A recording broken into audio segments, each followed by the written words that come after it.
tine chinhu futi chatinofana kwaunge takashandisa munhu uyu kuti zvinhu zvake zvipere zvirege kudi nekuganga kwaakaita. Takutora chinhu kuitira kuti muchione mose. Chinhu chinogara uku pamusoro iyi. Haikona muri kuona. Chinhu ichi chikadzosera musoro wacho mukati, uyu apone. Muri kuchiona?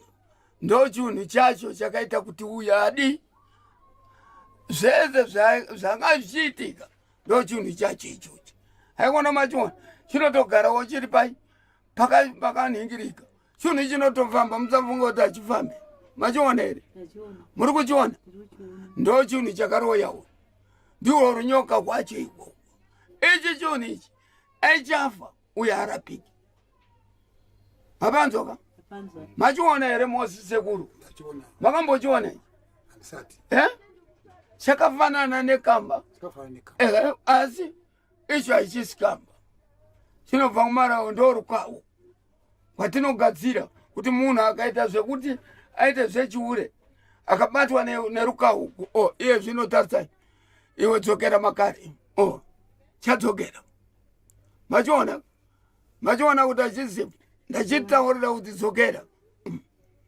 Ndo chinhu chacho chakaroesa uyu murume. Uyu ndakamupa zvese ndikati chienda naro unoita zvese izvi. Murikuziva ipapo sekuru kuti pakutanga pane ava vakaparirwa mhosva chii chamakavapa chakushandisa? Ini ndinovapa mishonga. Ndavapa mishonga ndotinda unozora chui panhingi pevakadzi. Uye anosangana nemukadzi uya achibva ipapo ovhara banga so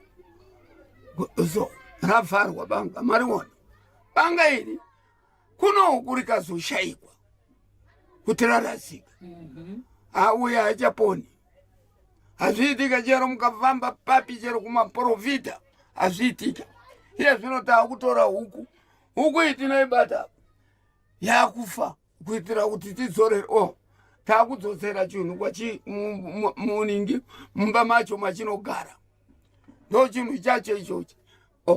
Kana mukada kutarisa umu izvozvo tikachiisa mumba macho chakumhanya chakutamba. Machiona imba yacho iyi. Tarisa iyi chakutotamba chirimo chatanga kutamba imomo. Saka iwewe ukabata chete waenda. Haurapike chero ungaenda kupi mukati munhu anorapika inema. Zvinosungunurwa kuno wava baba tauya kuzovasungunura pati. Zvimwe zvacho vakanonoka. Mazvinzwa patakataurira uyu kuti kana zvinhu zvaitika ungaona zvaitika vanhu chidzokai havana kuuya.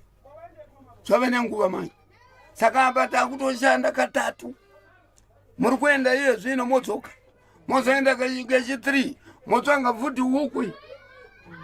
Yauya huku kwamuri. Toicheka. Tobvisa ropa rayo. Tabvisa ropa rayo todonhedza baba. Maziso avo akutanga kuona yakuteta. Vakuona. Ndo nyaya yacho iripo. Muridzi wandakapa mushonga ndeuyu.